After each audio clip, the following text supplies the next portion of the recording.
welcome to the Entering Endgame podcast, aka the E Squared podcast. I'm your host, Ashley Florida. I'm so happy to be back with you today. It is Monday, November 17th on the date of recording, to release on Monday, November 24th. Today we are joined again by our dear friend, StreamingFalcon, aka Falcone. Hello, StreamingFalcon. Hi, Ashley. How are you? I'm so amazing. Welcome back. How does it feel to be back on the podcast? How are you doing today, my friend? It's very early. It's 11 in the morning, and I am not, oh gosh, pun intended, I guess. I'm not an early bird. I'm a night owl kind of thing. You're not an early falcon.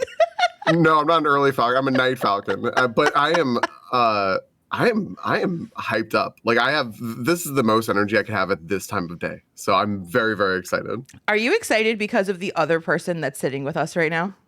Yeah, I am a little bit. Yeah. Without further ado, the first appearance as a co-host on Entering Endgame, the ambassador, the partner, the man, the myth, the legend, Science Streams. Hello, Science. Hello, Ashley Florida and StreamingFalcon. Thank you so much for having me on the show. We're so happy to have you, my friend.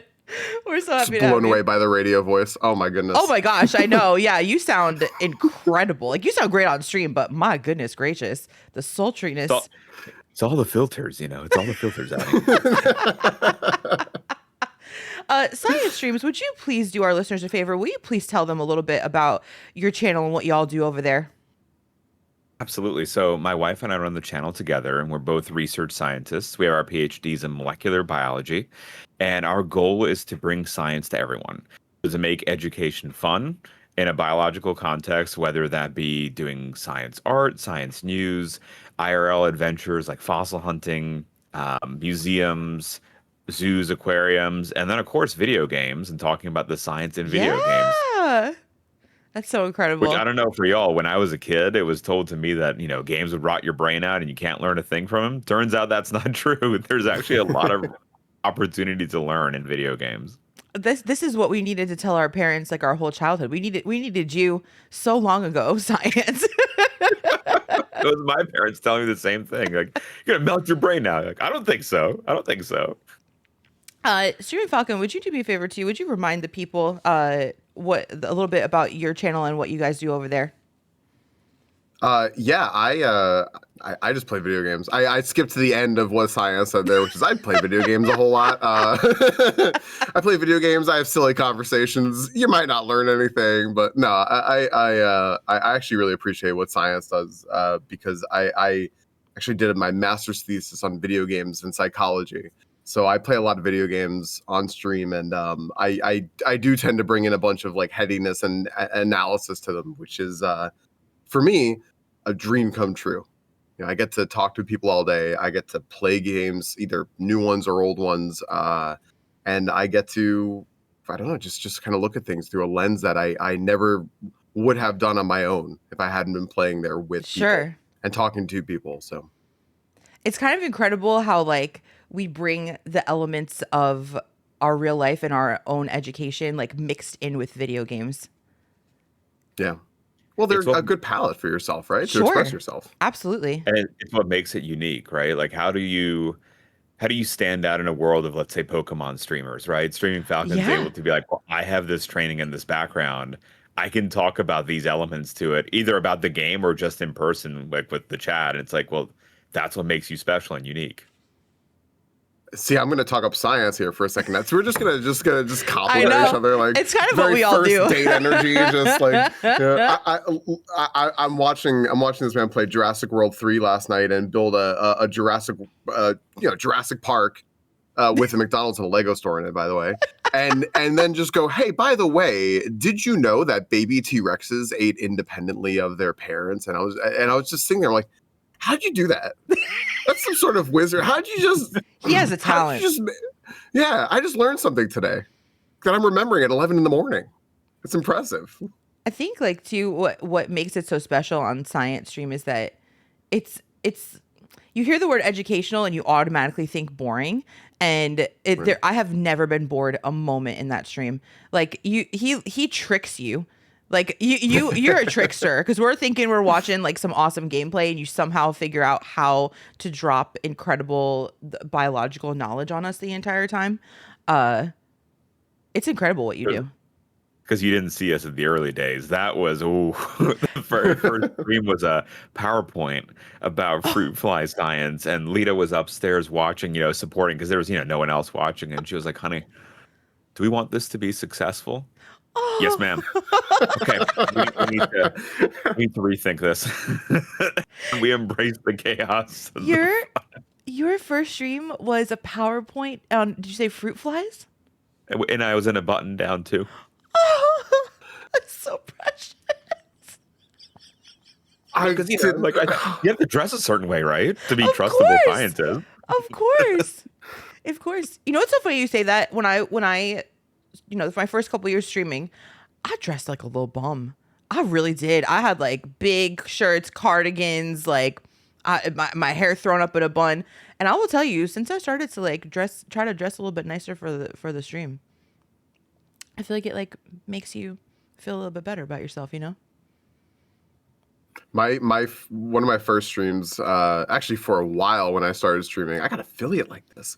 I just used the setup that I had to grab at the start of lockdown, because I was teaching online and everyone was going for webcams. I'm like, whatever's left, I don't care, just give me it. And I had that forever, and I'm sitting there, and it looks like like one of those horror movies running through the forest where you shine a flashlight on your face, and I'm just like, and that's me straight. And for some reason, 3 people watched me. I got affiliate. Oh, that's so precious. Oh my goodness. Wait, since we're on the topic, I know that this is so not part of what we were going to talk about today, but what was your first stream? StreamingFalcon? Oh, my first stream? I was forced into streaming because to race in a Link to the Past randomizer, you had to stream. Yep. So I figured, I'm like, well, I might as well put a camera on too. What if I get really famous? And look at you now, baby. It worked. Do you know what my first stream was? I really think I know this, but I cannot think. No. Bell's Quest. No. Oh my gosh. I streamed Bell's Quest, the Sega Disney game that I got my second stream ever. I got world record, but that's why I started streaming. I was like, I want to get a world record in a game. By the way, I lost it. I'm second place, but it's okay. We'll get back. But my first stream ever, I streamed, I think, for 55 minutes, and I was so nervous and so scared. And 2 people came in. I think I had like 3 chats. I was so excited and so nervous, and I was like, okay, I'm taking up too much space and time. I'm gonna go now. Bye. I was so nervous. I had no camera, no nothing. It was just Bell's Quest on the screen. There was nothing else, no timer, no splits, nothing. Oh my God, I was so nervous. I was like, I gotta go, guys. Bye. I feel like Science and I are the worst test takers. You just served us up the easiest question. You said, you know what my first stream was, right? Like, of course it was Bell's Quest. Of course it was. For those listening on audio, they had like deer in headlights when I asked that question. Gosh, yeah. I should know this. Oh my goodness. Well, if you didn't know, or if it's your first time listening, Entering Endgame, aka E Squared, is a podcast that brings you gaming news, what's going on in the world today, through the eyes of people who stream, and for really a lot of us stream for a living. I know the three of us stream for a living. And there's a lot of hot topics going on in gaming. So we'll come back to some personal stuff in a little bit, but I got to bring you some gaming news hot off the presses, baby, happening right now. Starting off with the new hardware, the Steam Valve console that is coming out. Have you seen the Cube? I'm so excited because I think we're all like kind of really interested in this. This is very, very big. I've definitely seen it. I've seen the whole suite of things they're bringing out, and it's a lot. It's big news for gaming. Is. Yeah, it is. I feel like it's almost underreported as to how big of an opportunity it is because it opens up the possibility for a lot of people to do computer games even on their streams, right? Where you don't necessarily need the really powerful PC because you can Right. just capture card it in. Yep. It's it's the same when like a Steam Deck, right? When you're holding the handheld Steam device and now it's like an upgrade on top of that and it's making this whole suite of games accessible to so many more people. Oh, it's so exciting because it's just like you said, like so many people, I know people who struggle like to get PC games to work because they just don't have that perfect upgraded PC. I saved for 3 years to get the PC that I have now. But it just like, I mean, and it's a powerhouse. I don't know any of the specs about it. Thank God for Pancho Taco who picked every piece of it for me and we clicked order together. What a great man. But there's so many people who just don't have access to that. So it actually said on Steam's website, it said that it is quote great for streaming. So they're building this with the streamer in mind, which I think is so cool. Right. I thought that was such a cool thing for them to say. 6 times the horsepower of the Steam Deck, 4K gaming, a literal PC in a console. This is going to be huge. What I want to know is, what do you think the price point is going to be? I think that's something that that Valve and Steam are wrestling with as we speak. I agree. Because, initial, like, what's the initial reaction? And think about other ventures. The Steam Deck, for example, I think I have a Steam Deck. I love it. I really love it. It's a bit of a brick, but it's a strong piece of hardware. She's big. But it sold about 3.5 million Steam Decks over its lifetime. I mean, the Switch 2 sold 6 million in the first week. It doubled those numbers. So I think they're going to be aiming for something that sells. As much as we can say Steam Deck, I've never heard anyone say Steam Deck stinks. It's great. No, but not at all. But they need to sell something. So I'm kind of thinking of affordable. Like that's such a sweet thought. Isn't it? I'll agree. Like, I've never heard anyone bash it, but I also barely hear anyone saying they have one. Yeah. Right? Like I do have one, but I barely use it. I barely use mine. Yeah. And even that, right? You can connect to the PC with a capture card and you could like pipe in the game if you want. It's like the accessibility is there, but maybe it's just me and in my circles, but people don't really seem to know about it and the power of it. And so I'm kind of leaning towards maybe Xbox pricing because an Xbox is going towards just being a PC, basically like the next gen Xbox. Yeah. And so maybe like, don't quote, I'd say 400 to 500 for the opening. God, I hope so. I would I would be all over that. Me too. I don't even know if I need it. I want it though. We're streamers. Like we need PC. it. It's a dual PC setup, basically, right? So like you can offload some of it right onto that system, and then that'll make sure that everything runs faster. Like it's really clever. It's so clever, and the back catalog of games too that you have access to. That they didn't bother remastering or re-releasing for the main consoles. Like, it's exciting. You know what? I'm actually surprised, Science, to hear how excited that you are for this console. I love games. I know you do. I was just thinking. I actually something that Science said because I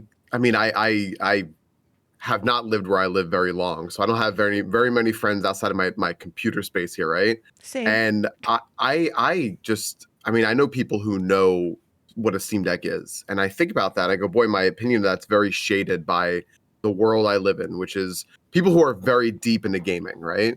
But you said, what I liked what Science said was, I don't know too many people in my outside space who know what a Steam Deck is. Sure. And I think that's sort of what I'm wondering if they go for is how do we reach people, who know what Nintendo is, who know what PlayStation, how do we get them to know what Steam is? How do we become a household name like those companies? That's a good thought.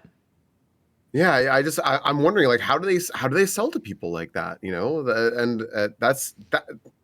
I mean, I hope Science is right. I hope the price point is right, so that people can hear about that and go, I don't need a big PC. Okay, this is easy.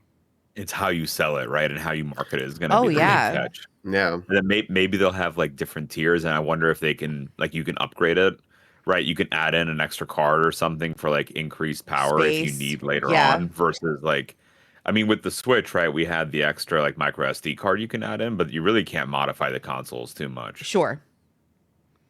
You go straight to Nintendo jail. Yeah. They'll break you up, baby. Break It's the done. seal. Yeah, Pikachu just comes with a baton and just that's way. Oh, thank you for the segue.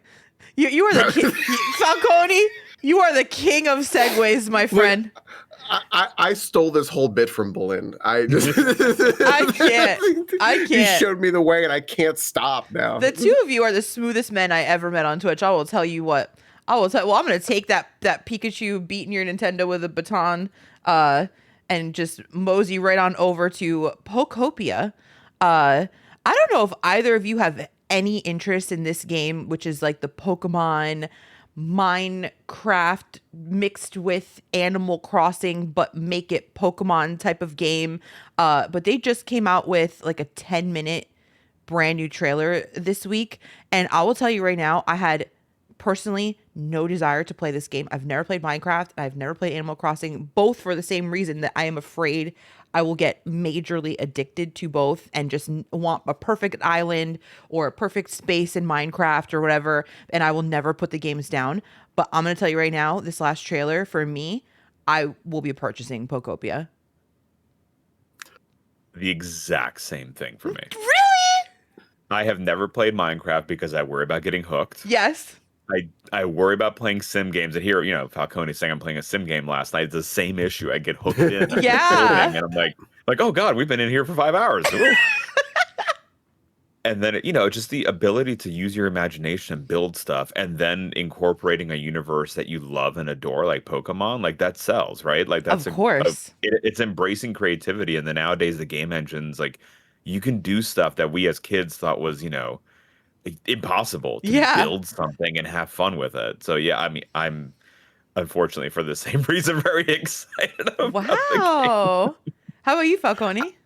I am I'm a sucker for this. I'm a sucker for sim games. I've been playing The Sims forever, SimCity all. And this is something that I know Nintendo's been trying to and through Pokemon now has been trying to kind of dip their toes into for a while. So I'm very interested how they launch it. I think it's the file size. I think it's a very small game. So I'm wondering if it's just because it has that sort of Minecraft blocky look to it, or if it's just going to be something very simple. But when I was thinking about this, I was actually thinking of science because, I mean, you've got two young kids. Yeah. And this really seems like, hey, you know what? Like, Daddy kind of wants to play a video game right now. This is a pretty good excuse if I'm also watching the kids, because this really does seem like a really good, both adult playground for all of us to play Pokemon and Minecraft looking thing, and also like, hey, let's play with kids. Why not? Because it's really cute looking. It's so cute. It is so cute. It is so cute. Yeah, and that's really pop. Like the art style really works for the universe they're building, which is again all stuff where I don't know about y'all, but when I was playing games as a kid, I never really thought about these things of like how the physics meshwork is or the collision detection. But ever since like seeing games being developed, you start to get an eye for some of these details.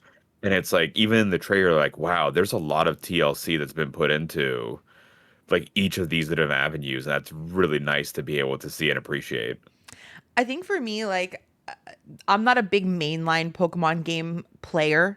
I've played ZA. I played like blue, red, and yellow. And other than that, the only Pokemon games I've played are all the side games.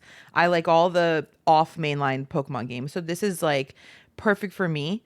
I've never played like a crafting game by any means, but like you're going to have like the crafting, the growing of like the food and like the plants, just like your Animal Crossings can have side quests, creating habitats. And I think my favorite thing that I saw in this 10-minute trailer is that your means of travel are Pokemon. So like you're gonna fly away on Pokemon or swim just like in the games, like you're gonna swim on a Lapras or whatever. Like that whimsy for me, like that is my mode of travel as well. I was like, okay, I'm sold. That was one of my favorite. Like I hadn't played a mainline game in a long time, and I picked up Legends Arceus, and to be able to travel around on Pokemon, we're like, I know. Because red had been my favorite, right, for the longest time, Hmm. and then to see that next level upgrade where you can have that whimsy, oh, it's just so much fun. Yeah.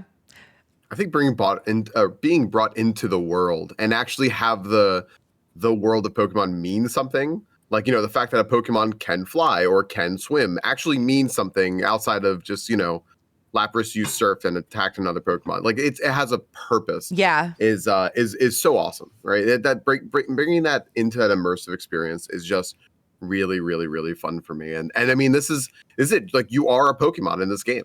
This is going back Yeah. to those like mystery dungeon days, and people love those games. So Does anybody And then have? Go ahead. Oh, I'm also a sucker for this because it's a great learning opportunity too. The way the Pokemon games are built is actually really smart in terms of ecosystems. Like these kinds of Pokemon are in this area because of this Yes. environment. And so I nerd out about that. Like Pokemon Snap is a great game to talk about ecology and ecosystems, Oh, so smart. right? And because they put in that thought, right? The environment reflects what the Pokemon is like and lives in. And that's a great learning opportunity, even if you're not looking for a game to learn in. Like you can learn in Pokemon. I mean, I think that science could put a spin on any game that you could learn something. It's such a beautiful talent that you have. It really well, is. I think No, that's but that awesome. one's an easy one, right? Because just I the environment, and even Yeah. Minecraft. Like there's salmon that migrate in Minecraft. You can domesticate wolves. So you can mimic evolution in the game, right? So there's like all these little avenues that it's like when you're playing it, maybe it doesn't register because you're just going through the motions. But as soon as you take a moment, you're like, wait a minute, this is actually reflecting reality, and that's just so cool to me. I gotta take a quick second and just say to our listeners that the three of us are very good friends, and the three of us support each other's channels and each other and enjoy each other's content so much. And before we started, I think Science was the one to say it's just gonna be us complimenting each other the whole podcast. But like, I have to say, like, you literally make Science so cool. Like you, like right, Falcone. Yeah, yeah. No, like he's living my dream, which was that Hmm. I wanted to prove that video games are worth it because they're Yeah, such a big part of my life, and to be able to actually say like, look, there's something that you can learn from almost everything you do with a video game, yeah, uh, is wonderful. I mean, and it provides that vehicle for learning that is important, right? Like if kids or adults or whomever, right? I always think we should be lifelong learners. Let's learn something our whole lives, right? Um, are going to be playing video games anyway. Make it worth the time to just expand your minds while you're doing it. So yeah. I admire that so much. I love it. Same here. For the podcast listeners, I'm wearing an Ashley Florida T-shirt right now. Oh yes, if you are Every not like watching on YouTube and you're listening, I need you to know that Science is wearing a t-shirt and it's not even like one of my like logo, like I'm sorry, my like emote designs. It's just my logo that says Ashley_FL. Like Which I asked for, by the way, because I was like, I need to be able to have your branding on me. I literally made And took all my her branded forever. merch with my name on it for Science, and he wore that shirt on the front page of Twitch. I There's remember that. There's no better friend than you, baby. Oh Lord. But I Pokopia. wanted to quickly jump on one Yeah. of Falcone's points, which was about lifelong learning in video games, right? Oh I don't know yeah. about for y'all, but when I was a kid, it was like you're gonna grow out of this phase, right? You're Oh, not I gonna remember keep that. playing video games, right? And now that turned out not to be true. Like our generation is still playing video games and still going, And the same right? video games. Yeah, or even you ones being Mm-hmm. pulled in, right? And that's the beauty of gaming, that it transcends our age, right? We just keep going. And so like Falcon said, like if that's your inlet for learning, that's not going to be like a temporary thing. Like I'm sorry, gaming's around. We're sticking to it We ain't going and we're nowhere, going with it. baby. Yeah. I think that's also a little lore drop. I don't think I've ever actually said this in public before, but my parents were very, very supportive of me playing games. That's why we had video games, because my parents had an Atari and they wanted a Super Oh. Nintendo, and that's when I got my first game, which was Mario World, right? But people around us would have said exactly what Science just said, which was, video game. Oh, you're going to grow out of this. This is just a phase. Then it's going to rot your brain. My parents were always very defensive of that, and they said, "No, like, no, it's not. It's not. It's a game. You know, and look at this, like, you know, you're like, look how like much you're learning from this, and Yeah. you're adapting, and you're getting better reflexes, and like physically, not even just to mention, you know, cognitively. And they were very, very, very defensive of that, and then I can say very proudly today, I'll see my parents will jump into my stream, and they'll be so happy to see like Link or Mario on the screen, Aw. and even though we live, you know, an hour and a half away, it's still a way that every day we can connect. So I mean, I really love that we're moving toward a world where people embrace something good rather than go, nah, let's get this away. This is gonna rot your brain. Like, no. That's such a sweet sentiment too. Like it's so cool to hear like both sides, like that you had super supportive parents of like video games, whereas I had to like convince mine that I was like, I still play outside and I get really good grades. Like, why can't I have a Nintendo 64? You're gonna grow out of this. I'm like, I remember saying to my parents, I think I was like in my teens, I was like, I'm gonna be 99 years old playing Ocarina of Time. And I'm still 37 years old playing Ocarina of Time every Sunday. Third of the way there. We're getting there. My parents were part of the never camp. You would never get a game system. And, you know, coming from Eastern Europe where everyone was always in control and you were not the leader of your own free will, right? Yep. Because it was Soviet Union and everything. And so they're like, you're not rotting your brain. None of this. Third grade, public school in Georgia. They gave you a PlayStation for a quarter. And they gave you educational games along with it. So I came home with a case with a PS1 and a couple of, quote, educational games. It was like ones where you were some character and you completed sentences by jumping on leaves or whatnot. Oh, You sure, picked the right sure. word, right?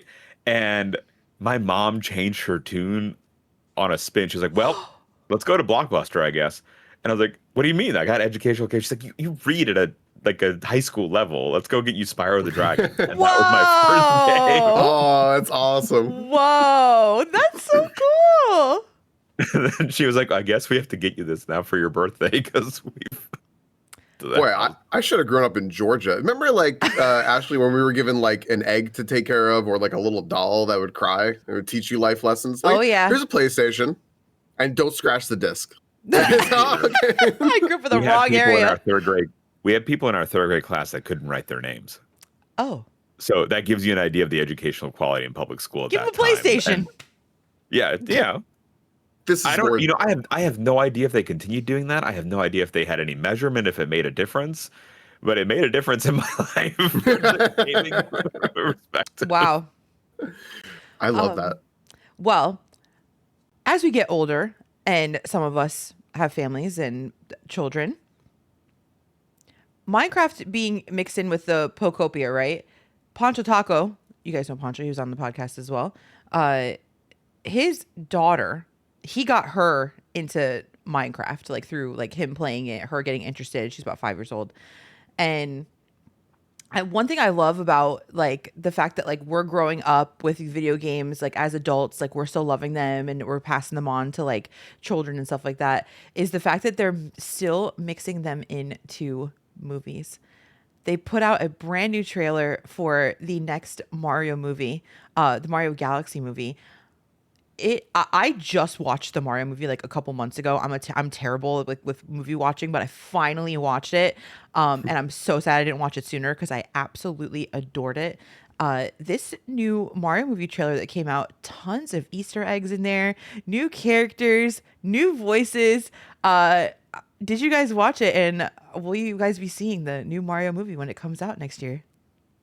Absolutely, we'll be seeing it. I'm sure your little ones Galaxy too. was one of my favorite. It was one of my favorite Mario games, was Super Mario Ooh. Galaxy, and so seeing like the hidden Easter eggs and the lore there, plus the first movie was not just beautiful to look at, but it's like they get it. They get what Mario is, which was unlike video game movies back when when we were kids, where it was just like you have some shooter here and there, and then that's it. Now there's like the story to it. There's the Falcon knows that Max Payne movie was I love Wahlberg, but it was not good. Well, I'm thinking of the difference between I saw the Mario movie because I did like a little community thing with my friends once, and somebody said, "What, the new Mario movie?" I said, "Oh, great! I've never seen it before." But when we were saying we're going to be watching the Super Mario movie, people asked which one. And it's like, do you want Oh. the old like Dennis Reynolds as Bowser movie or the new one? And I said, it's the new one. And a couple of people were like, oh, never mind. But you want like dystopia, small head Goombas like freak you out as a child? That's what you were here for? Oh, okay. I love that movie. I'm such a sucker for that movie. But the new Mario movie was good. Like It was good. it's just fun. Like I'm not gonna say it deserves every Oscar ever, but it's just fun. I can't complain about it. It was well made. It was whimsical. It was sweet. It was entertaining. I laughed out loud. Yeah. Like I had a great time. I really did. And I'm not big on like modern kids movies. I've never seen like Moana or Frozen or like any of those things. Like sorry for your kids, but I loved the Mario movie, and I'm excited for Rosalina. I've never played. The only 3D Mario game I've ever played is 64. So I'm doing a 3D Mario marathon now. So I'll eventually play Galaxy, which I'm excited for. Hopefully before the movie comes out, I'll have done Galaxy. I should make that like a goal to get it done before then. But I'm excited for like all the lore. I'm excited for Rosalina. I thought it was so cute that they cast Brie Larson for her. You hear the lore of that as well? That she had to kick out an ex-boyfriend because he Yeah. said that she was too focused in on the game, and now Yep. she's voice acting the character. That's I my didn't hear girl. that. Girl That's power. great. I I love. love the cook. Oh, sorry. No, you go. I would say I love the cookie scandal. Did you hear the cookie scandal surrounding this movie? No. So, oh my gosh, I can't remember which cookies. It's like Oreos or Chips Ahoy or something like that. They're doing a crossover with the movie, and before the trailer leaked, they announced some cookies, or not leaked before the trailer showed. They announced some cookies with like Mario riding Yoshi for the Mario movie, and they went, Oh, "You blew up our trailer!" But you know what's funny? I don't think we see Yoshi in that trailer. Oh, I don't know. Actually, now I think about it, no, because it was hinted. No, that's right. It's hinted at the end of the sorry, spoilers, everybody. And whatever. Yoshi's in Mario. Sorry, everybody. There's a little hint that they want to say that Yoshi's going to be in a Mario movie, right? But yeah, their cookies are blowing up online about Oh wow. that they have Yoshi crossover Mario movie cookies. So inevitably, if you ever go to the supermarket, You'll have it spoilers, there spoiled. might be Yoshi in a movie. I mean, they are gearing up for a Super Smash Brothers movie. I think like that's like kind of the direction that the universe is planning to go. So it's no surprise. Yeah. Wouldn't that be so incredible? Like all the characters together. Like, oh, it's gonna be so cool. It's like a slow burn they're doing too, of like kind of the Marvel universe did. Like here, let's build up the characters on the screen. If you don't know, let's go towards something big versus like the Avengers. The old DC. Yeah. Yeah. Versus like the old DCU of like, here's the Justice League, and everyone's like, oh, I don't care about any of the characters.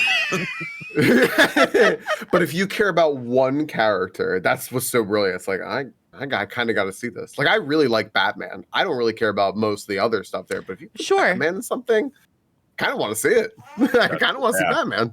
Who's your main in Smash? I mean, say it again. Captain Falcon.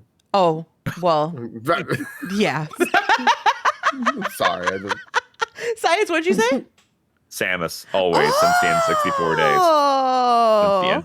And that was my first experience with Metroid, so I had no idea that Samus was a lady, right? And there's that special thing that you can do of like the unarmored one. I was like, oh, that's cool. Okay, sure. Wow. That was my discovery. Is like someone did the special move. I'm like, oh, cool.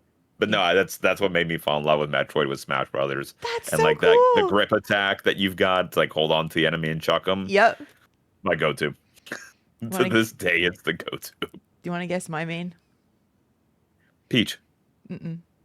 See, I was ahead of you. And I started thinking before, like I started. I'm like, we're gonna get pop quizzes again. This should be the easiest layup. I was also gonna say Peach. So now I'm dead in the water here.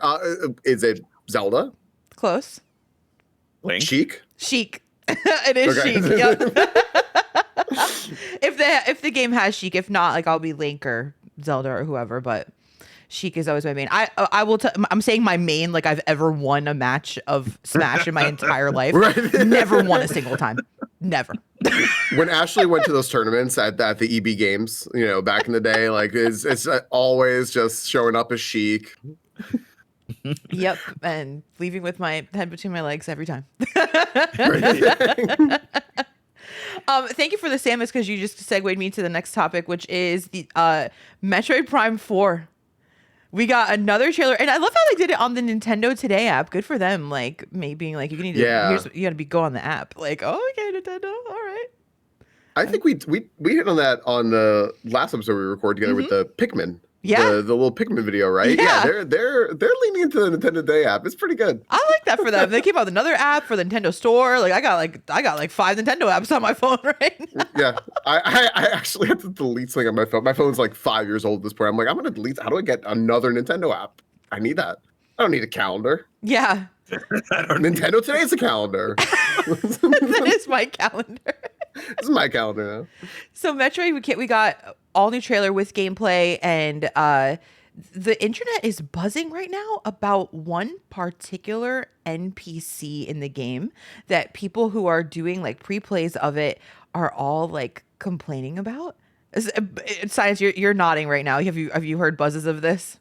The quippy, silly sidekick. Yeah.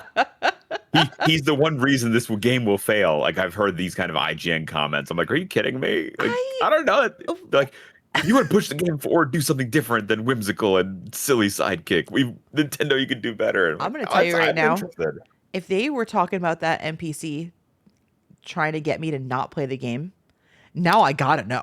Now I gotta play it and see what the heck all the buzz is about, that this dude that follows you around or is your companion or sidekick in some way in the game is apparently super annoying and super clumsy and all this stuff. Now I just want to see it. all news is good news kind of thing. Like, well, now I'm interested. All publicity is good publicity, baby. I'm interested. I'm sure you both know I've never played a Metroid game. I have Metroid Marathon coming up, and I did say that Prime 4 will be one of the 5 games that I play. It was for me like just more convincing to want to get and play the game. I love the way the terrain looks. I like the combat. And honestly, I was one of the people that when they first showed the motorcycle, I was like, lame. You have to put a motorcycle in something to make it cool. Now I'm like, wait, this actually looks pretty freaking awesome. Like all the gameplay that they've showed of her on the motorcycle, I'm like, that's pretty sick. They done the remaster of one of the primes earlier on this past year, or maybe it was last year. I can't remember now, but it was a lot of fun as well. Like it reminded me like what the unique part of this kind of Metroid game versus like the Metroid Dread series, where it's like, the Metroidvania style like brawler. And I was like, wow, these are really good shooters, and like the environment's really pretty, the space exploration. Yeah.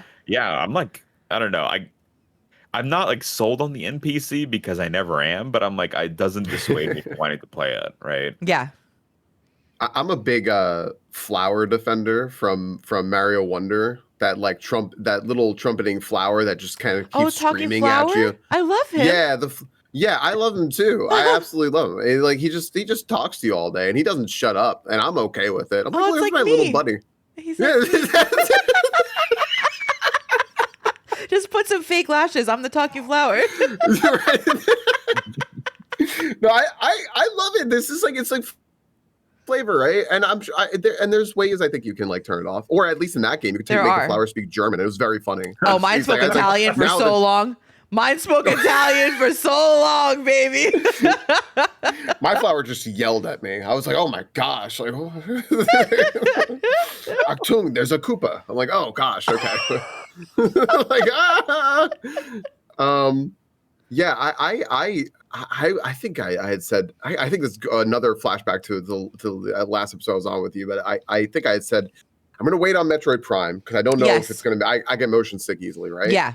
But I am very impatiently waiting now, just to watch a little bit of gameplay to think about, because it looks really good. Nintendo doesn't strike out with Metroid. They do. I know it's for whatever reason not one of their like big selling franchises, but man, they don't strike out. So I really hope this game captures people to play. It's been in development for so long. I hope so too. Oh yeah. Poor Metroid fans. I feel you guys. I understand. I always say. I think it's like 7 years, 8 years, something like that. And it's just, and it was scrapped and started over. But I mean, it looks good. It sounds Yeah. incredible. The sound is so good. If I'm not One of the mistaken, it's not typical for Samus to have a sidekick in any way, correct? No, Okay. exactly. No, Yeah, yeah. no. And then just Falcon, like what you were saying with Nintendo, it seems like most of their IPs, I think they never really strike out. The Like main they're, ones. yeah, like they do Yeah. a really, really good job. Even like when you say that they would be taking a jump like Yoshi's Craft World, right? That's not a standard Yoshi universe, and it was fun. I had a Yeah. great time playing that game. Yeah. They always have that like Nintendo polish is what I call it. Yeah. That makes it's sort of like Nintendo is really like the Disney of video games, where Yeah. you just want like a little bit of like a magical experience, right? Yeah. And yeah. I thought a lot of people like kind of ragged on Nintendo this week because of the fact that they did a direct for the movie, like a direct to show like stuff from the movie, and it was 7 minutes Yeah. long, and I saw people all over just like, why are they doing a direct for this? Why did they just release a YouTube video? It's like I love the hype that they do. I'm big like in my stream. I don't care how small something is. I'm like, I got a big thing to talk about today, guys. Like I love building up something, building up some hype. I thought it was awesome. I don't care how long or short it is. If you're gonna tell me big Nintendo Direct today and show all the cool things that they showed, I had no problem with the fact that it was 7 minutes long. It was awesome. You like the hype. I'm like they're almost like the remind me a little bit of Tony Stark and Iron Man 2, right? Where he's taking the stage and just like promoting this big gala and it's just like over the top theatrical nonsense. You don't need it. Like just embrace it. Like go full tilt into it. There was a lot of just like little like random Easter eggs that I saw in it too. Like I won't go into all of them, but just like I saw stuff for like Jumpman and there was like a simulation of like the like Mario 64 like Bowser throw and just like tons of little like things sprinkled in there. So I just like I know for like the first Mario movie they just like everywhere you looked there was just like something subliminal to see. So I just can't wait to see what they do with this one. It's like a fan made it. Yeah. Or they were fans of the franchise when they made it. Yeah. Well, that tends to make a lot of really good stuff, right? Like gosh, this is my wheelhouse. But Pokemon Heart Gold, Soul Silver. Yeah. Those games were sort of like remakes and upscales of Gold and Silver. And one of the leads on it was a kid when Gold and Silver came out and said, "Boy, I would do this now." Like kept like kind of like a little notes on what he would change one day, and then got to work on the game and made the game amazing because he was just a fan of the game, right? So fans end up making some beautiful, or Sonic Mania is another one where like fans end up making something. I love Sonic. Love Sonic Mania. So good. I was just thinking though, like, and I'm gonna praise you for this, Ashley, because thank you for bringing this to the world of gaming. But a friend of mine had just been saying that there's a lot of really negative stuff surrounding video games recently, right? Like price increases, layoffs, and all this delays. Like all this like really delays, right? Yeah, I mean, things being canceled. It's Metroid Prime for the last 8 years or so. But this week in particular, really, really good week for gaming, I think. Like just a really, really just all sorts of really hype stuff that we've been talking, like the Steam stuff, the trailers, like Nintendo, like 1, 2, 3 with Pokopia, Mario movie, Metroid, right? It's been a very good week for gaming, and I love that like we have this space to talk about like the positive good stuff about games, right? This is we dwell so much in the negative. Like we gotta bring back that fun magic to gaming. So I love this. This is a good week to be talking about this stuff. I agree. It's been a good year for gaming. It's been a very bad year for our wallets, but it has been a fantastic year for gaming. And it's just like there's so much on the horizon for next year that like, man, it feels good to be a gaming streamer. Yeah, we're a little spoiled right now. I'm in a place where I keep going like, what do I play? I feel like whatever I get into better be quick because there's going to be something cool coming out like in a week. There's just so much happening. Spoiled right now. Yeah. To stay timely in this space right now is difficult for that reason. Yeah. Because there's so much interesting stuff versus like a couple of years ago, it was like, all right, you got 3 months. before the next big hit comes. I And know. there's It's just like, what boom, do I boom, boom, do? Within 2 weeks of each other. And I Uh-huh. mean, we had Silksong come out. Yep. One of the biggest indie games of all time. Hollow Knight gets a sequel in Silksong that comes out, and then 2 weeks later, one of the biggest indie games of all time in Hades. Hades 2 comes out. I'm like, are you kidding me? That was awesome. You can't do this. it's absurd though. And notice you didn't say anything about with new games, everything. Pokemon Legends EA. Sure didn't.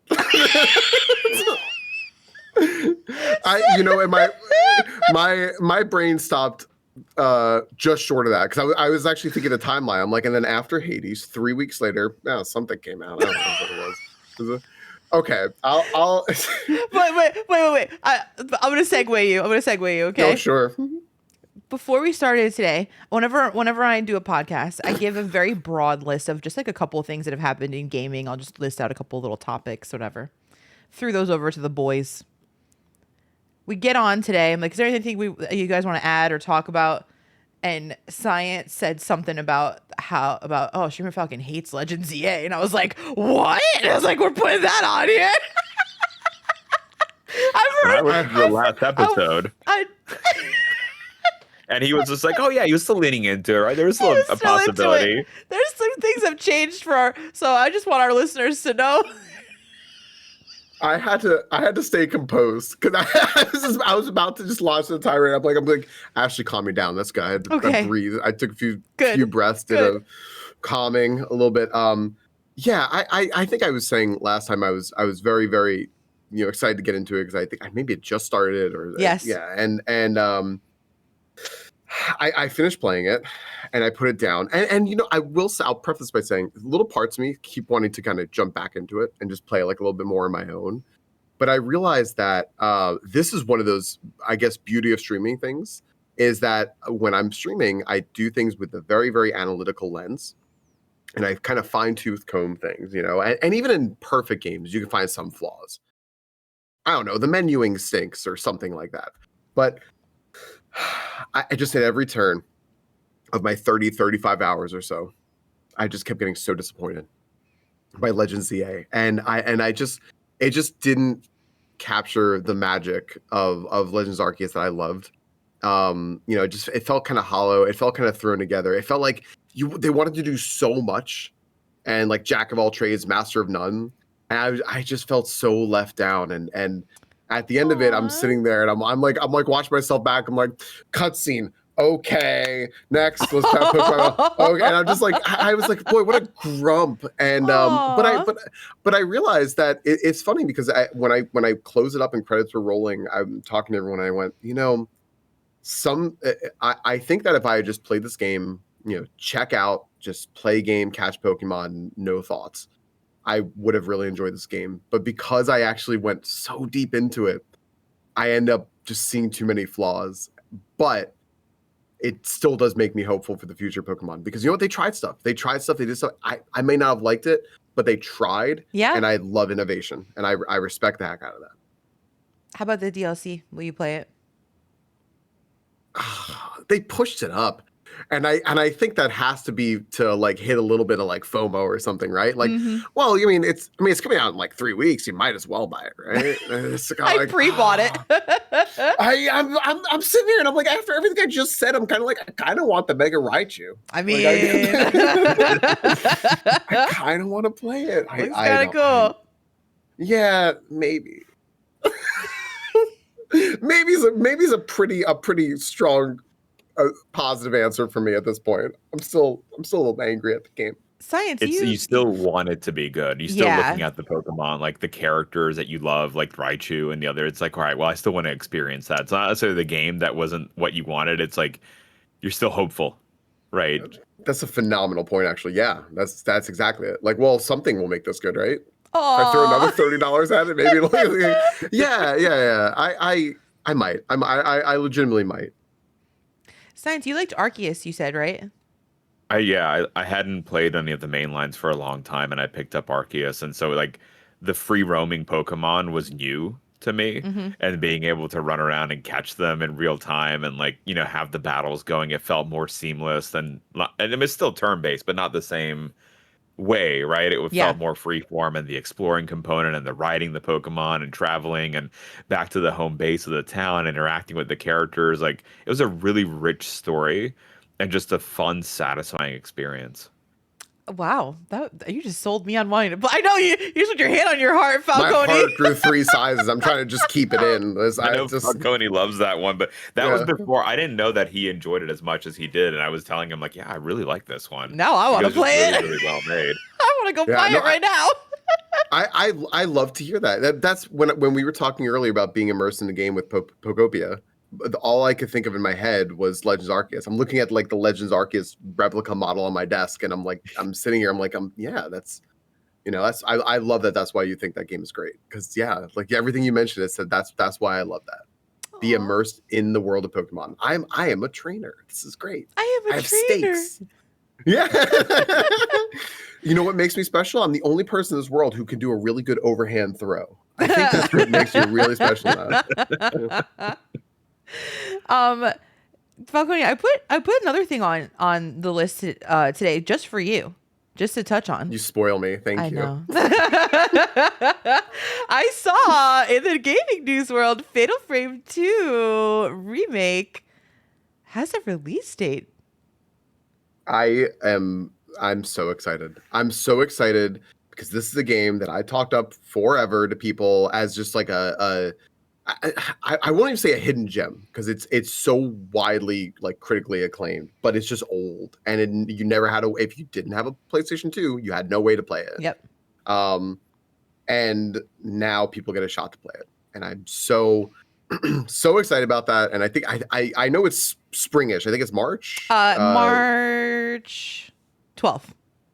Yeah, I'm just so excited. I'm so excited for that. I cannot wait to turn out the lights and be scared all over again. Even if I know what's coming, it doesn't matter. I'm so excited. Will you stream it? I really want to. It's a bit of a special game because it's one of the first games that like I played with Crystal. Like my partner Crystal, it was one of the first games that we actually played together and just sat down on the couch and she's just there like she's nerves of steel. Like nothing phased her. She goes out, there's something like it's a spooky ghost on the screen. I'm just there like feet on the couch, like don't touch the floor. Feet on the couch under me, like and she's just there. She goes, "Oh, that's spooky." Like, what are you so I kind of want to play it. I think I'm going to do 2 playthroughs, like one at home and then one on stream as well, and just be able to really like share the game and talk about it because I do think it's a really, really cool, innovative, beautiful game. So, Science, any interest in Fatal Frame or like horror games for you at all? So I had played Fatal Frame back on the PS2, and I thought it was really innovative because it's the camera as the weapon. Right. Right. And I thought it was too like a hidden gem. Like I think of it more as a cult classic. Yeah. I have no idea if it's sold on or not, but that's always how I've thought of it. I'm very scared of horror games. I don't like them. But I had read reviews on it back in the day, and I was like, all right, let me give this a shot. And I thought it was really, really cool.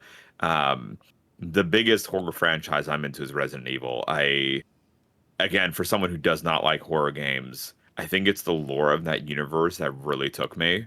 And it just, like, Resident Evil 4 was kind of my gateway from the PS2. Like, I love that game so much that I just kind of got hooked on the series. I thought it was very worthwhile. And then, of course, you can talk about zombies and the science of it. But independent of that, right, it's a fun How does horror he do game. it? And I've been enjoying the remasters, too. Like, I think those have been great. I feel like I talk often about how like the bigger named horror games focus so much more on the action than like I'm going to scare you boo ghost jump scares the whole time. For me, like when I play a horror game, I prefer a more indie experience, less focus on action and more focus on scaring the crap out of me. Because even though I don't like being scared and I'm a girl who lives alone and stuff, my audience thinks it's funny when I'm screaming and being terrified before their very eyes. So I played a game this year called Madison, which is also based on a camera and using a camera throughout the game. So I've never played a Fatal Frame before, but I've seen gameplay from Falcone and others. And I think when this one comes out, I don't know if I'll play it when it comes out in March, but I think maybe I would save it for October. Is it spooky enough that it could be an October game? Yeah, it's a I my little sell on Fatal Frame is I don't like horror stuff a lot of times. I don't like jump scares. I want to think when I'm playing a game. I actually think that's what I do. I've never played Resident Evil. I've seen a lot of Resident Evil, and I do know that it does that sort of immersion in the world like very, very well, and doesn't just need to dwell on like, oh, you open a door, boop, ghost, scary. Boo. You know, it brings you in there, boo, ah, yeah. Fatal Frame is just persistently scary. It's a like more like a psychological horror game in that it's just constantly spooky. Like a ghost is coming. I like that. I always warn people like there's I think exactly like one jump scare, just one, and I think it's kind of more funny than anything else. But it's just persistently just oh gosh. Oh gosh. A little like the feel of Alien Isolation, where the xenomorph is on the ship and you don't know which corner it's around, but you know it's there. Ooh. And then if you play with I don't know if y'all play with the headset where it can actually like hear you breathing, right? So like that, like on the PC, if you play Alien Isolation, you've got that additional, like if you talk on your headset, like that's why it's hard to stream it with that, because the alien will hear you. Oh my God. I didn't know about that. Oh my gosh. That'd be fun, though. Great addition. That'd be fun to stream, I think. Like the streamer have to be quiet.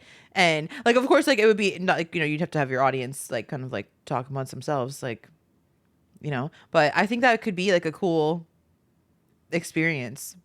Yeah, it takes a little while to get started, but once you get to the like on the xenomorph side of things, you're like, oh my God. Yeah. Oh my God. I played. Can I? Yeah, go ahead. Oh, sorry. No, go ahead. I was just thinking about this. So when you both were just saying, I was thinking about the Valve hardware going back to the frame, the Steam frame, the VR headset that they have coming out too, right? Which it doesn't just play VR games because people aren't sold on VR, which is fine. But I was thinking, like, can we stream with that? Can we? Would that be fun and funny to have? If I'm gonna guess there's some way that you can connect it probably where people can see the game you're playing if you're sitting there with this like big headset on. But that just sounds really just fun and kind of freaky to have like a VR headset on and really be like really in a game like that, like Alien Isolation, like Fatal Frame, like Resident Evil. I'm just my content brain is turning. You know what I'm gonna do on my stream? What's that? When the Virtual Boy stuff comes out for Nintendo. I can't even say it. I'm literally gonna stream myself with my face in the thing, and I'm gonna buy the fake one too, like the cardboard one. I'm gonna buy both. I'm gonna make sure that people can see the regular version that they're coming out with, and then like the fake cardboard version that they're coming out with. And I'm literally gonna have a camera on me, and I'm gonna have you watch me with the Virtual Boy on my face. I am, I thought about it. I've still been thinking about it, but I don't have the gumption to commit to something like Ashley does. I got the gumption, baby. That is full send. This train's not stopping. With the cardboard one got me. You guys remember Labo? Remember the Virtual Boy and how if you put your face in that at Blockbuster, you got a little nauseous? Well, what if we combine the two? Bet you didn't know you were waiting for that. I was? Yes. Yeah, I love it. I'm going to be the one. I love it. Full send. Fatal Frame 2 coming out on March 12th, y'all. March 12th. So I want to talk about something a little different than we normally talk about on this podcast, which is favorite game franchises. And here's why I wanted to bring this topic up, because like it's always fun to get to know like, your friends and streamers that you love and the games that like make them who they are. But for me, I wanted to specifically talk about this because of science. Because of the fact that like everything that you do on your channel, you bring science into it. Like there's gotta be stuff that like is your favorite thing that like you don't stream or feel that you can't stream, either because it kind of doesn't go with what you do, or there's no science tied to it, even though I'm sure you could do it for anything. But I'm specifically like very interested in your favorite science, because like I want the people to know, like, not PhD ambassador science, like off stream, like what are the games that like make us who we are. And I have a list that, because I'm not gonna lie to you, me and Falcon talked offline a little bit, and about your favorite games, and he knew a little bit more than I did, because you and I stream at the same time a lot, science. So I don't always get to hear you, but anytime that I can, I do. And I was very surprised that he had wrote some games in his chat, and I screenshotted it. I did, like a creeper. So I have like some stuff here that I thought was very interesting that I can't wait to hear about. But I would love to just do like a quick dive into like our favorite franchises that make us who we are. Do we stream these franchises? Why or why not? I'm always shocked Falcone calls me a real gamer. You I'm always like, I are. do. I I'm do. just like, oh, You are my God. constantly playing games, which I love about you. Like offline. It's the escape, right? Yeah. It's like, it's how you relax. It's like what it's made part of you. And I love how you framed it, of like not just favorite franchises that have changed the landscape of gaming, like you liked it personalized, of made you. Yes. And I think like the biggest one for me, just to kick it off, is the Onimusha series, Which I where know you play nothing about. you're a samurai in feudal Japan, and you're killing demons and saving, like in the first one you were saving a princess. In the third one, which is my favorite, you're the same character from the first game, and you sent forward to modern day Paris. What? And there is a police officer played by Jean Reno, the Academy Award winning actor, who they like got to mocap and everything, who gets sent back in time my to feudal God. Japan. And you do time travel and affects like each other's like worlds and decisions. Like it's inspired a lot by Resident Evil.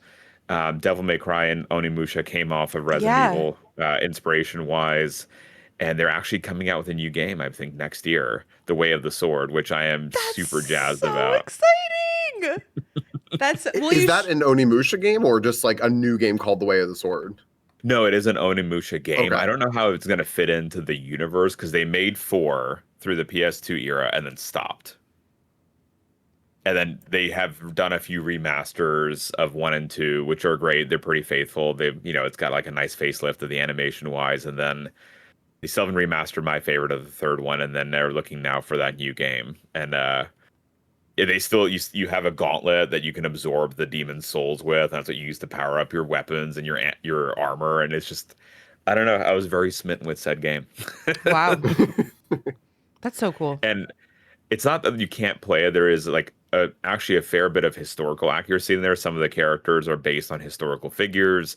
There is a lot of science to like, demon hunting and demon making, and like how they do this. They splice genes, but it's very bloody, and we are family friendly. So Yes. I'm like, eviscerating enemies maybe is a little bit over the top. See, this is a lore accurate and real to the world blood gush from me slashing this guy as a samurai. Well, Wow. I really, if y'all have seen like the Mortal Kombat reacts, where it's like a medical doctor, an MD reacts to Mortal Kombat, where they're like, this is why the body wouldn't be able to do this. I think that's funny. You get to learn, but I'm like, that's a little bit much for me. Yeah. Yeah, that's Speaking of Mortal Kombat, that's on the list that I have here that I creepily screenshotted from Falcon Stream. I see Mortal Kombat Armageddon on this list.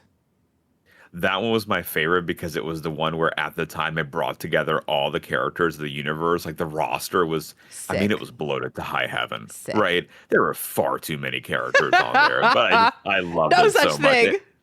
They like that whole series, right? Like they even had a third-person fighting game. A Shaolin Monks was the one back on PS2, where it wasn't your classic like 2D fighter, but rather you're exploring a world and fighting and I remember interacting. that, Yeah, it's like Liu Kang, and oh man, it stood the test of the time, and it's one of like I probably think the best fighter game that's out there. Wow. that's very high praise for a game where I think includes. Correct me if I'm wrong here. Does Mortal Kombat Armageddon the one with the character called Mocap? Yeah. Well, I think Mocap was in an earlier ones too, but yeah, they brought him back. What a great character. It's just like a guy in a motion capture suit.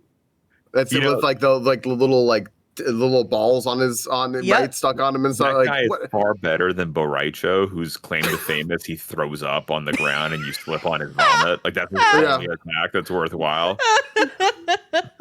I also used to be deep in Mortal Kombat. So when I saw that, I went, I quietly applauded. I went, good job, science. Yep. I'm a major Mortal Kombat fan, and on my list of personal like favorite games and franchises, Mortal Kombat would be one for me. My favorite being Mortal Kombat X, Mortal Kombat 10, if you will. I spent so much of my 20s online gaming. Like I King of the Hill matches and I was online playing that game for years. But I've been a Mortal Kombat fan since I was a little kid, and my parents would come in. Did you turn the blood off? No blood. No blood allowed. So I was the cool kid like that had a Sega, and like my grandma bought me the game. She didn't know what it was. So like my parents couldn't get rid of it because they didn't want to upset my grandma. So I was like, cool, I'm Mortal Kombat. This is awesome. And that's another movie tie-in too, where they've the new movies actually they've done a pretty good job so far. I'm happy with it. I liked the new one, and I'm sad they keep pushing back the sequel. I think it's coming out in May. Now, there was so much hype around it. They're like, oh, we can make money off this. I know, right? Let's delay it, like we do everything. Carl Urban though as Johnny Cage, like. That's a great casting choice. Could not agree more. Could not agree more. I'm so excited for that because he's got that like jerk like kind of like thing going for him. Like it's gonna be a fun watch for sure. They're not. I mean, Mortal Kombat movies like they're not made to be cinema. Okay, it's freaking Mortal Kombat. But man, am I excited to watch it. I loved those movies back in the day. I loved it. I also loved like the Street Fighter movie. I check my brains at the door when I walk in, come out with a smile. It's good to have those movies. You don't need like deep thinking all the time. Like you need to be like to have a fun movie where you can check out, and then there's like Easter eggs too of like our childhood. Like prey on my nostalgia. Come on. Yeah, for sure. They spoke to me personally, and I appreciate that. What else for you, science? One I didn't list the Falcone was the Assassin's Creed series, which is controversial, right? Because apparently I haven't played the newest one, but apparently it's controversial because I don't know, for some odd reason, you can pick between two characters of like a samurai and an assassin. God forbid. I don't. No. What got me because I love Grand Theft Auto, but this was like a historical Grand Theft Auto where you could play in ancient times. You could explore the history, the architecture. We've wove in historical characters, and I'm a sucker for those kinds of things. Oh yeah. I'm like, I love those games, not even for the plot, but just for exploring that world of whatever time period it's in, and just the rich world that there is. And if that's Lito will watch me play Assassin's Creed Origins, that's the one in Egypt. And I have just a giant axe that I'm swinging around and hitting hippos and getting like the leather to upgrade my armor. And she's like, "What are you doing?" And I'm like, "Oh, don't worry about it. I'm just like swinging the axe." It's just like good fun, and it's like fun to explore. Those games I don't stream, not because it's not necessarily like the wrong kind of age group, but because I get lost in exploring. Like I don't like to rush those. I like to be able to run around the map for hours on end and not have to feel like I have to rush the plot. Yeah, that makes sense. I love those games because I mean I realize now the series is rather old at this point for a gaming series. The Assassin's Creed series is just, my gosh, it's so fleshed out. But I remember the first times I played it, I must have still been in school. And I was a huge history nerd, and exactly what you said. Anyone watching the video of this, I was having a very, very strong physical reaction. I'm like rolling my head. I'm like, yes, he's speaking my language. Like that absolutely, like just being in that world in the historical times, immersing yourself in that. That's huge. It's so cool. If you like history, I remember like just fact checking a lot of the history and going like, oh wow, this actually was real. This happened, and now Yeah. I get to be a part of changing it. So And it's the so same cool. group that made that Prince of Persia trilogy. I don't know if y'all Yeah. remember that. I Oh. love that trilogy. And the second one where they had Godsmack's I Stand Alone, like blaring whenever the bad guy would come after you. It's my favorite band, right? And so I was just so jonesed out on that game. They're like, we're making this other one like called Assassin's Creed. I'm like, I'm in. I'm in. Can I tell you one of my favorite things about you is that Godsmack is your favorite band? Single greatest band of all time. I'm not We gonna are my lie. I love Godsmack. Same. I was gonna say I don't know if I can proceed because I just have a concert in my head right now. He just said I stand alone, and I just hear Yeah, it in my I head. have it in now. my Like, that's in their live and inspired album, right? I think it came out 2016. In the album booklet, they have a page photos of with fans, and there's a photo of me and my sister from '07 I've in the seen this. center of that It's booklet. so cool. He's famous. He's oh my famous. gosh, we have It- Godsmack royalty here. we had no idea that we'd be in the booklet, so I bought. I always buy the album day one. I'll do a physical and a Yep. digital because I'm a sucker. Mhm. And I'm opening up. I'm like, what on earth? Oh my God. I Listen. call my sister. I'm like, Dory, we made it. Twitch partner, Twitch ambassador, in a Godsmack album booklet. Godsmack centerfold. That's not The Godsmack. I would open every stream with that. Oh yeah. Like, hi, welcome everyone to Science Stream. I was in a Godsmack album cover. That's like a little pull-out thing. Like, yeah, I would never shut up about that. Oh my gosh, that's fantastic. Falcone, I gotta know for you. Like, I feel like I know you so well, but we gotta hear from you today. Like the franchises that make you you, who you are. Do you stream them? Why or why not? Yeah, I do. I do because I don't even think it's really nostalgia at this point because I think that they've proven to stand the test of time. But like growing up, I was a Nintendo person. Sure. I had my Super Nintendo, I had an NES. Like I said, my parents were really really awesome about that. I had a Sega. So cool. But I mean, you throw at me like Super Mario World, I'm in. You throw me Donkey Kong, I'm in. Oh yeah. You give me Metroid, I'm in. You give me Zelda, I'm in. Oh yeah. And I realized that it's really because they all like scratch different itches for me, sort of, and I over time. I'm not one of those people who will just get stuck with the formula can't change. I need to live in the first game that I've played. Yeah. Although I love those games because for a lot of those it would have been Super Mario World, Super Metroid, Link to the Past, and Donkey Kong Country, right? Which I mean, all the SNES ones. Yeah. And arguably some of the most like influential best games of all time. Yeah. But you sit me down in those and I will love them. And I tried thinking though a little bit like outside of that. Okay, like aside from like the obvious, what do I really like? And then I kind of jump full tilt to another area. I jumped to Blizzard games. That was my big intro to I think probably because how I'm sitting here with all of you is into the online realm.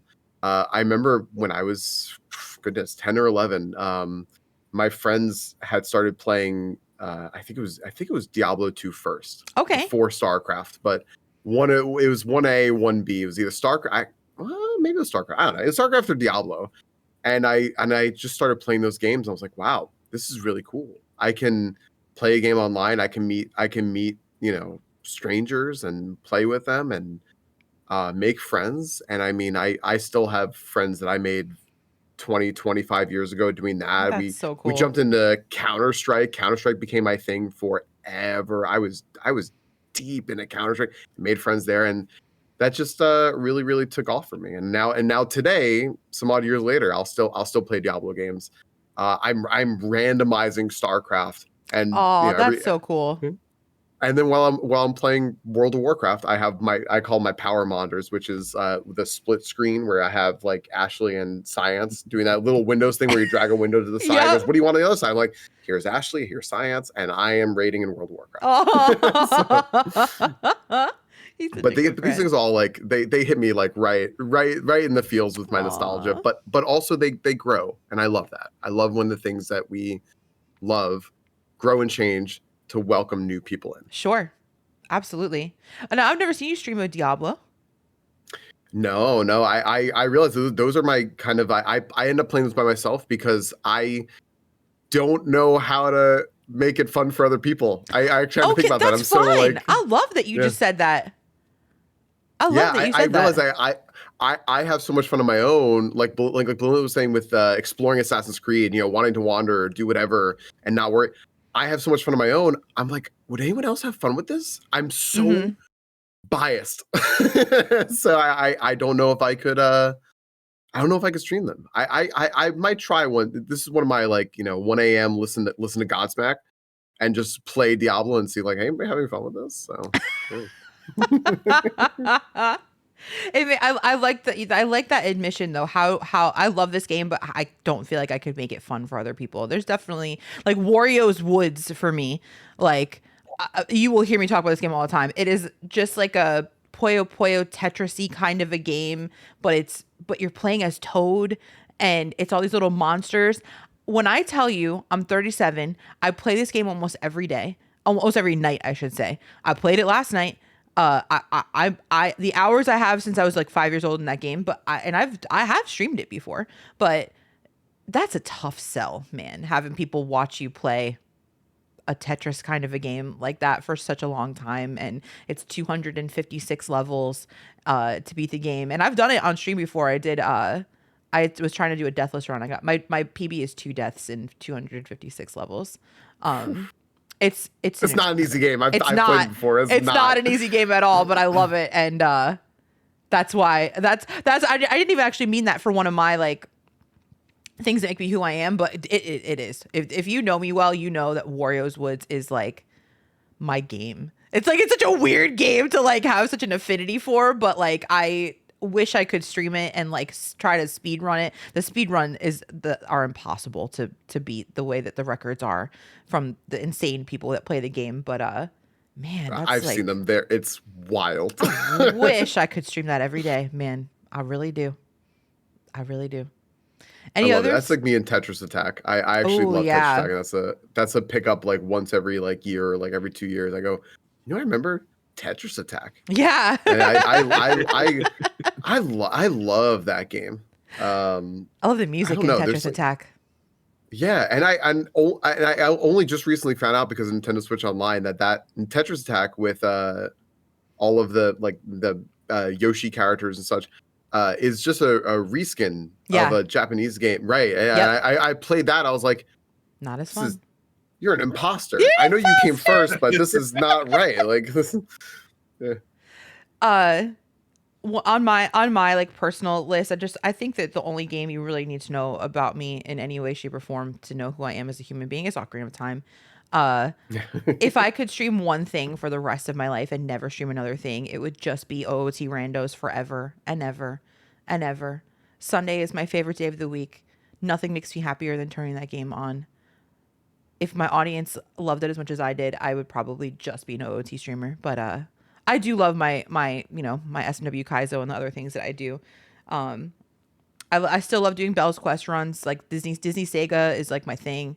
Since I was a kid, I've just loved all those Lion King and Aladdin and all those little games and stuff like that.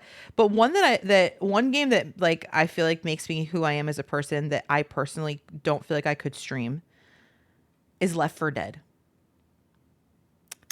Oh my gosh. Left 4 Dead 1 and 2, probably my most hours of online gameplay ever. But like I'm not a first person shooter zombie game streamer in any way, shape, or form. I streamed Left 4 Dead like in 2020 on my Xbox 360. When I had no camera, like when I was a little baby streamer, there was like one person there, and I have always wanted to like go back to it and stream it, but like it would be a tough sell for my audience for sure. First person shooters are also just tough with like the interaction that you can do, right? Yeah. Like with the Kaizo levels, like in between each stage, you can catch up with the chat and talk to them, or like with the OOT, you can pause whenever, right? Yeah. But with first person shooters online, like you can't. If you pause and stop, you're dead. Yeah, you're You gotta dead. keep going. It's hard adaptability, right? Because I think that's what people like about it is that you're watching the process live. So it's a very different thing than I think what all the three of us do, which is we are just. I think at least one of us here has in our little tags on Twitch chatty. Oh, me. Like, I was gonna say, it could be any of us or all of us, Me? but like, yeah, that's absolutely right. Like that's what we like to do, right? I when you said Left 4 Dead, I opened up Steam real quick. I was like, how many hundreds of hours do I have in both Left 4 Deads? What? Oh my goodness! Co-op win. I love those games. Co-op. I love those games. I know. I'm thinking. I tried recently. It's changed a lot. Yeah. Because the game is very old, right? So they had to adapt, and it's very different now. I don't know how to play like we used to. If we could figure it out, I would. Interesting. Yeah. right. I think you need a full set of people on your own to do it. But it's, oh my gosh, it is fun. It is fun. Guys, Entering Endgame is a podcast that brings you guys the latest in gaming news. And as we have sat here talking to each other on this podcast, the biggest gaming news of the year has just happened about 10 minutes ago. It is 12:30 p.m. in the eastern coast of the U.S. right now. And just a few minutes ago, the Game Awards just put out their official list of Game of the Year nominees. So we have them live right now. You both have not seen them. I typed them up for you, and I'm going to hit enter in our little chat that nobody can see right now. Ladies and gentlemen. I'm so excited for this. Are you ready? I'm ready. I have like butterflies in my tummy. Yeah. I'm excited. There's one on here that I was hoping would be on here, and I'm glad that it is. So without further ado, your 2025 Game of the Year nominees are Claire Obscure, Donkey Kong Bonanza, Hades 2, Hollow Knight Silk Song, Death Stranding 2, and Kingdom Come Deliverance 2. I realize I should speak right now. I'm saying I leaned back because I knew I would make a gasping noise because I said something. Yeah, okay, all right. I see the list. You both had like wonder stars in your eyes, and I think I'm assuming it's for the same game, but Science, your initial reaction. I love that there's indies on Yeah, here. 3 of them. me too. 3. Me too. And that makes me stupid happy. Oh, Great. And it's not just because it's an indie game of studio, but all the love that they put into their games, and they're so good. which one? Well, I mean, for me, Silk Song, but I also love Hades too. Me too. And Claire Obscure, while I haven't played it, it's on my list to play. And so I'm happy with all 3 of them. My biggest one that I was really hoping for was Silk Song. That is my personal game of the year. I am, this is really, really a testament to we have been spoiled this year. To bring back that point that Ashley made, we've been very spoiled this year. Funny enough, I forgot Bonanza, and I'm gonna guess that the game you were really excited about, Ashley, might have been Bonanza. I was going to ask if you would guess the one I was excited about, and you are correct. I just forgot because that was a whole like 4 months ago. That's like, or 3 months ago. I mean, that's time. like ancient history at this point because yeah, everything has moved so fast. Yeah. I have my initial reactions are like, what a list. This is just a real powerhouse list. I was thinking about Bonanza. I was like, is Bonanza fair to be on there? Yeah, that was just a good game. It's just fun. I'm happy to see Bonanza. I wasn't sure if we were going to get that one, but I think it deserves to be up there. Like I say it all the time. When I played Bonanza, I felt like a kid. like it just was so fun, so jam packed with things to do. Was it like smashy like a lot? Abso-freaking-lutely, but I had the most incredible time with it. It brought back a lot of nostalgia. They had like the 2D like little sections in it and stuff like that, and just so much love and care went into that game, and I think it majorly deserves to be up here. Yeah, I am just thinking back to when I was playing it. I said, this game right now, I for me, I said was a big like front runner for game of the year because it was a game. Like that's I'm just sitting here like this is just a game. Like this is they did so much in it that just brought you back that magic of playing video games. I have a second reaction, which is I am incensed. I don't see blueprints on here. I knew you were gonna say that. I knew. And I was bracing myself because I had a feeling that this might happen because anyway, I don't see blueprints on here. They love Kojima, baby. You knew Death Stranding 2 was gonna be on there. Of course, right? Like that's why when I looked at this, I went, okay, yeah, like exactly what you just said. I was like, well, you got to throw in a Nintendo game. I mean, Hades 2 and Hollow Knight, they got the names there. Clair Obscur, I think is probably the front runner. It has to be the front runner. Yeah. I think it was Clair Obscur. And I think people said Kingdom Come Deliverance was pretty strong up there. But I knew we would see that one too. But Blueprints is one of the most like innovative, unique experiences I've had with gaming, nonstop, never wanting to turn off that game experiences that I have had in a very long time. And I think it's a shame that it's not on here personally, just because I think that games like that should be rewarded for what they do, and not just for that reason. I legitimately think it should be considered for game of the year. I do also, I just think it's a little shame to leave something like that off just because I guess it's probably a little more niche and it was a little early. It was earlier in the year. Yeah. But, okay. Too bad that Hyrule Warriors came out so late and couldn't be considered because it should have been game of the year, but it's okay. No bias whatsoever. I mean, actually, there's a lot cool of bias. Game. It's a lot. It is actually really cool. I'm like, I think I'm like 3/4 of the way done with it. I'm co-oping it with Fresh, and like it has been, man, what a great game. It's been amazing. I think that Kingdom Come we knew. Death Stranding, they love Kojima. That was going to be on there. Happy Silksong made it. Hades won one game of the year in its year, I believe. Yeah. So cool to see Hades too. I hope it doesn't get the snub like Tears of the Kingdom did when Breath of the Wild won, but whatever. Bonanza, very happy to see, and then Clair Obscur, I think we all knew. Are you playing that today, Falcone? I'm playing it in 3 hours. Yeah. Oh my god, that's so cool! That's so cool. And to be fair to it, I did my little work beforehand, which is I got my OBS scene set up, so I had the intro on. I was like tinkering with the sound and everything, and I'm listening to the theme song. I went, I'm gonna love this game, aren't I? Yep. This is the epic. Music is the best part. Oh my gosh. Yeah. Let's get all of our picks in for who our prediction is for game of the year, starting with science. Okay, so for me, Silksong is, but I think it'll be Clair Obscur.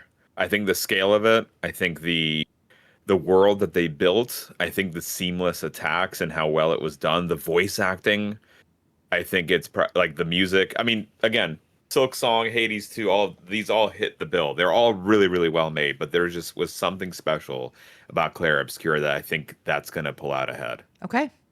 Falcone?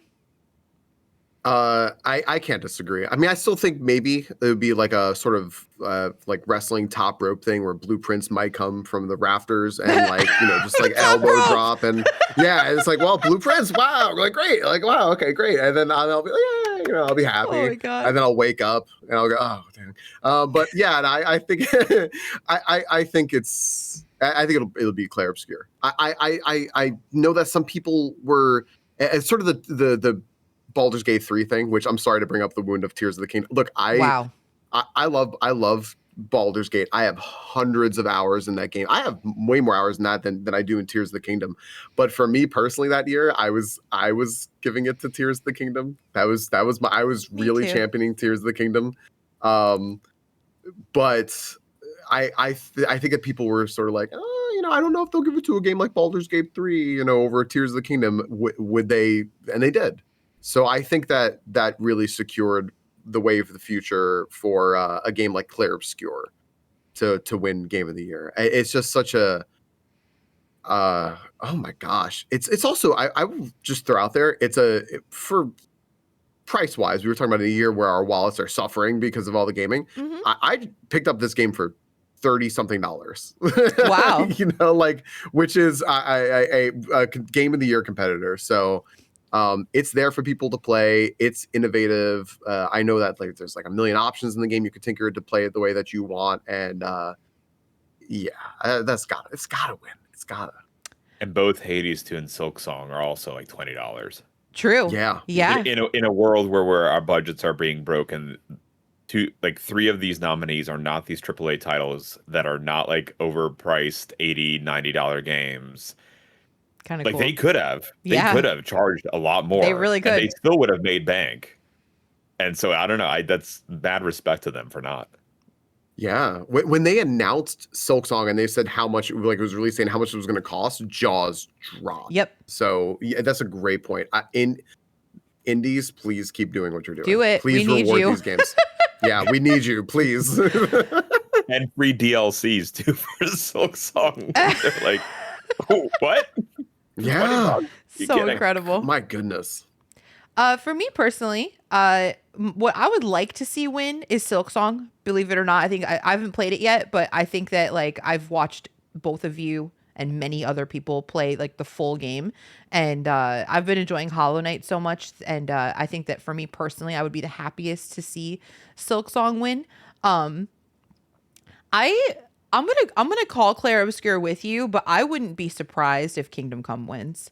I wouldn't be surprised if we see Deliverance win, but I will say for my own personal that I think that Clair Obscur will be the winner. It has it all: music, the gameplay, just how nobody thought it was gonna do as incredible as it did, and there's the replayability of it. I think that is what we will see win as well. So you have it. You heard it here first, baby. On Entering Endgame, all three of us prediction: Clair Obscur, Expedition 33. We think will be the winner. Big agree. Guys, as we wind down, it is coming to a close on the podcast here, and I'm so grateful to have had both of you. What an incredible conversation, and I'm so glad that we were able to work this out to have it be the three of us here today. So thank you both very, very much for your time and for this incredible gaming conversation. I'd love to know, before we go, what you guys have coming up on your channels and what you guys are doing. Science, we will start with you. What do you guys have going on? First, just thank you so much for having us on, Ashley. It's an Of absolute course. honor and privilege to be on your show. Thank you. Big events we've got coming up. December 1st, we're doing a big fundraiser for World AIDS Day. Oh, We'll actually be on the front page of Twitch raising money for AIDS research. And we're actually having on scientists doing the work and talking about their research and the progress they're made, and actually all the nuance of AIDS research, because wow. nowadays, right, it's an immune compromising disease, how that affects cancer, other disease states. So it's not just isolated anymore, really dissecting the science behind it, raising money for that. We also have our end of the year countdown. Every New Year's Eve, we do a countdown of the top science news stories of the year that had the biggest Ooh. impact on us as scientists. So Lead and I, make our own independent list, and sometimes we have some matching papers, other times we don't. So we'll be going through that, and then just your usual, near daily science content on the platform. Incredible. Incredible. You can find Science twitch.tv/science_streams. Falcone, what you got going on? I just geeked out listening to that. Me too. Lineup coming to the science. I was just I lost focus for the first time in the last however long we've been recording. I was like, oh, that's fantastic. I know. Coming up for me, in about 3 hours from now, I'm starting Clair Obscur, which is I'm not. I really really dove into the whole variety thing, with inspiration from Ashley here and such, and just to know that like, I can play different games. And I would have always been so nervous to dip my toes into like brand new games.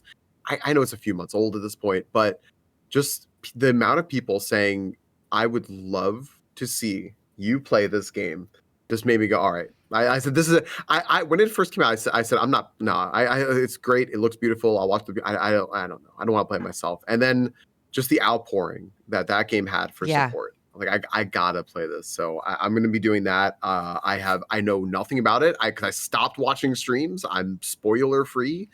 I'm excited. And then after that, I think because I've been doing so many marathon games of just like, this is going to take me, 10, 15 streams or something like that to play. I'm just going to try to go into like little one-offs and shorter things. Like I want to dive into like Undertale. I haven't played Undertale since it released. Okay. Yeah. It's like the release day was I picked it up, and I'm excited to play that and like some Cuphead and Gree and other games. Cool. Just some classics and just like vibe a little bit and wait. Although I say that now, but who knows? Maybe the next great game is going to come out in 2 weeks again. So we'll see. I mean, Metroid Prime 4 is coming out. Maybe everyone has to play it. I don't know. So I'm excited. Gaming is good right now, and this podcast reminds me of that. So thank you. Thank you for having us here again. Thank you, my friend. You can find Falcone, twitch.tv/StreamingFalcon. As for me, if you just go to ashleyfl.com, you can find all the things that have to do with me. I'm in the middle of every Zelda game ever, Zeldathon. I'm going to be starting a Metroid marathon. I'm doing a 3D Mario marathon. I'm on Mario 64. I'm always doing SMW Kaizo on my channel as well. That will always happen. And I just hit a goal actually this week where in December, I will be doing a Christmas special at the Olive Garden. I am Italian by birth, and I have never eaten at the Olive Garden. So come watch as my ancestors rise from the grave and beat me senseless for eating at the Olive Garden. It's like the Christmas story with the ghosts of Christmas past. There's all the ghosts of Christmas past, and all of them are upset with you. It's just all my great aunties mad at me that I'm not eating authentic Italian food. So no offense. If you like the Olive Garden, I love that for you, baby. I really do. I've never had it, so I can't say anything. So we're gonna be doing the Christmas special there. And I'm moving to Texas next weekend. So next time that you guys hear my voice on the podcast, I will be in the great state of Texas, baby. So that's what's going on with me. Anything that you want for the podcast, enteringendgamepodcast.com. If you want to shoot us an email, ask us a question, throw some topics in there for us. That's enteringendgame@gmail.com.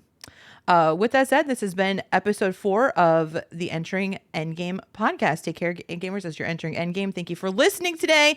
Thank you, Science. Thank you, Falcone. We'll see you guys in the next one. Bye.